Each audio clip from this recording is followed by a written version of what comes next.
एक और विषय जो काफी संवेदनशील है मगर उस पर बहुत चर्चा नहीं होती है, वह है अनौपचारिक रिश्ते जो इस सुंदर उम्र में होते हैं, जिसमें हम हैं।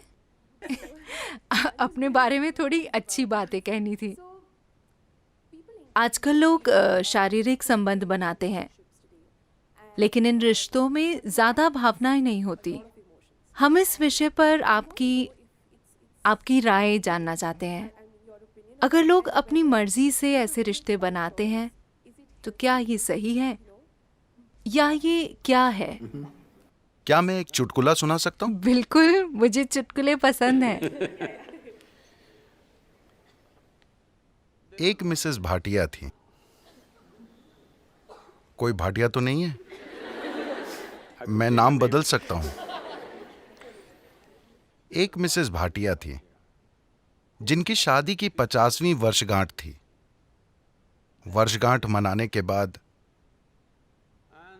अगले दिन उन्होंने तलाक की अर्जी दे दी। जज ने तलाक की अर्जी देखी। वो एक अच्छी पारिवारिक मित्र भी थी, तो उसने उन्हें बुलाकर पूछा, आप अपने पति को तलाक क्यों देना चाहती हैं? वो इतना प्यारा आदमी है। आप उसे तलाक क्यों देना चाहती हैं? आप किस आधार पर उसे तलाक दे रही हैं? वो बोली, वो मेरे साथ वफादार नहीं रहे, वो मुझे धोखा देते रहे हैं। आप इस नतीजे पर कैसे पहुंची? आपने कल ही शादी की 50वीं वर्षगांठ मनाई थी। कल तक तो आप ठीक थी, फिर क्या हो गया? मुझे बीते दिनों की बहुत याद आ रही थी, तो मैंने फोटो एल्बम पलटना शुरू किया। फिर मैंने देखा कि मेरे 5 बच्चों में कोई भी उनके जैसा नहीं दिखता।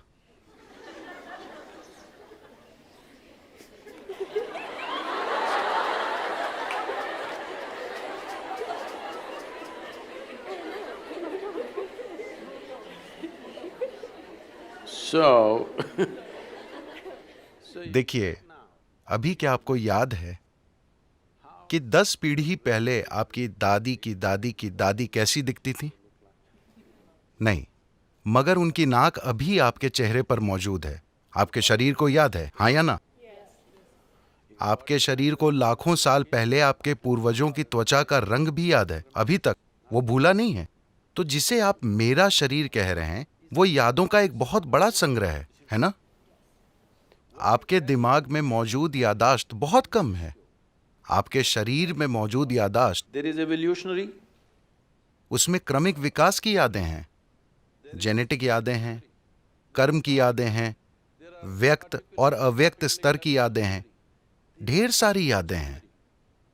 आपको लगता है कि अभी आपको चलना आता है, लेकिन ऐसा सिर्फ इसलिए है क्योंकि आपके शरीर ने वो यादाश्त बनाई है। अगर आपका शरीर उसे भूल जाए तो आप चल नहीं पाएंगे। So इतनी यादें, आप जो छोटी से छोटी चीज करते हैं, आप जानते हैं कि क्या खाना है क्या नहीं खाना है, उसे मुंह में डालना है कान में नहीं। ये सुनने में अजीब लगता है, लेकिन आप यादों के कारण ही जानते हैं। तो आपका शरीर ढेर सारी यादों का भंडार है और वो हर समय यादें इकट्ठी करते रहता है। अगर आप यहां से यहां तक चलें तो 50 अलग अलग तरह की हल्की महकें होंगी। हो सकता है कि आप उस पर ध्यान न दें, मगर शरीर उसे इकट्ठा भी करता है और पहचानता भी है। वो लगातार पहचानता रहता है, इसलिए आप जानते हैं कि सुगंध क्या है, दुर्गंध क्या है, ये इसकी गंध है। आप आवाज, गंध वगैरह के अलग अलग पहलुओं को पहचानते हैं, क्योंकि ये प्रक्रिया लगातार चलती रहती है। तो इस शारीरिक यादाश्त को इस संस्कृति में पारंपरिक तौर पर हम ऋणानुबंध कहते हैं। वो शारीरिक यादाश्त जो आप बनाते हैं। आप जागरूकता के साथ अपनी शारीरिक यादाश्त बना सकते हैं या बस ढेर सारी यादाश्त अंदर लेकर ढेर सारी शारीरिक उलझन से गुजर सकते हैं। तो जहां कहीं भी प्रभाव होता है, मुझे पता नहीं कि आपकी पीढ़ी में लोग अब भी ये चीजें जानते हैं या नहीं, मगर अब भी बैंगलोर में ऐसे लोग मिलेंगे जिन्हें अगर आप नमक देने की कोशिश करेंगे तो वे उसे नहीं लेंगे। वो कहेंगे वहां रख दीजिए। अगर आप उन्हें तिल देने की कोशिश करें तो वो कहेंगे उसे वहां रख दीजिए, क्योंकि उन्होंने कई पदार्थों की पहचान कर ली है जो आसानी से आपकी यादाश्त को लेकर मुझ तक पहुंचा सकते हैं। अगर मैं वो चीज ले लूं, मुझे वो यादाश्त नहीं चाहिए। यही वजह है कि आमतौर पर इस संस्कृति में एक दूसरे को छूना, हाथ मिलाना, ऐसी चीजों से परहेज किया जाता है। हम अपनी ही दोनों हथेलियां मिलाकर नमस्कार करते हैं, क्योंकि हम यादाश्त नहीं इकट्ठी करना चाहते। क्योंकि अगर मैं इसे बस छूता हूं तो ये इसे भी याद रखता है। आप अपने 4 दोस्तों के साथ इसे आजमा कर देखें। आप उनके हाथों को छुएं, याद रखने की कोशिश ना करें। हर दिन बस उनके हाथ छुएं और भूल जाएं। कल अगर वो आकर आपको छूता है, आप जानते हैं कि ये उसका हाथ है ना? तो शरीर याद रखता है, ये दिमाग में नहीं है। शरीर की यादाश्त होती है, इसे ऋणानुबंध कहते हैं। जब यौन संबंध बनते हैं या ऐसी कोई अंतरंगता होती है जिसमें विचार, भावनाएं और शरीर शामिल हों, तो आपके शरीर में जो यादाश्त रह जाती है वो बहुत बड़ी मात्रा में होती है। इसलिए कहा गया है कि आपको इसे जितना हो सके उतना सरल रखना चाहिए। कुछ दूसरे पहलू हैं जहां कुछ तांत्रिक प्रक्रियाओं में ऐसी चीजें होती हैं। वे सालों तक खुद को तैयार करते हैं ताकि शरीर से इतनी दूरी बना ली जाए कि शरीर कहीं से कोई यादाश्त न उठा पाए। इसे एक साधना की तरह किया जाता है, बेलगाम संभोग की तरह नहीं। so तो सवाल नैतिकता का नहीं है। सवाल ये है कि आप अपने जीवन में अपने साथ क्या करना चाहते हैं। if you want to be in such a way that अगर आप इस तरह जीना चाहते हैं कि आपके जीवन में आपकी भीतरी बुद्धि सबसे प्रबल चीज हो, आपका भौतिक शरीर नहीं, तो आपको शरीर की याददाश्त को जितना हो सके उतना सरल रखना चाहिए। इसलिए सादा भोजन, लोग बिल्कुल सादा भोजन करते हैं।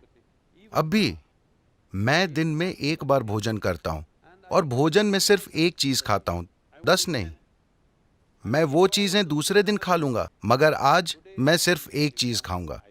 क्योंकि काफी फर्क आप आजमा कर देखिए, सिर्फ मेरे कहने पर मत जाइए। खासकर जब आपकी परीक्षा का समय आता है, सादा भोजन कीजिए और देखिए कि उससे कितना फर्क पड़ता है। आपकी बुद्धि कैसे काम करती है, आप कितना सतर्क रहते हैं, सब कुछ। तो आप खुद को क्या बनाना चाहते हैं? आप खुद को एक सेक्सुअल सुपरनोवा बनाना चाहते हैं या or no I'm saying कुछ लोगों का ऐसा इरादा हो सकता है, ये उनके ऊपर है। मगर आप अपने जीवन के साथ क्या करना चाहते हैं, ये आपको तय करना होगा। अगर आपने ये तय किया है तो ये बहुत महत्वपूर्ण है कि आप अनजाने में भारी मात्रा में यादें ना इकट्ठी करें, because this will lead to क्योंकि बाद में आप देखेंगे कि आपके लिए शांत और खुश रहना बहुत मुश्किल होगा, चाहे कुछ भी अच्छा हो रहा हो, simply because they क्योंकि शरीर में उलझन भरी यादें मौजूद हैं। जब इसी प्रकृति का कुछ और आता है तो शरीर में उलझन भरी उथल पुथल होने लगती है। शायद आपके दिमाग में यह ना आए, just physically ये सिर्फ शारीरिक रूप से होता रहेगा। तो ये चुनाव आपको करना है। ये नैतिकता का सवाल नहीं है, ये सवाल है समझदारी से जीने का।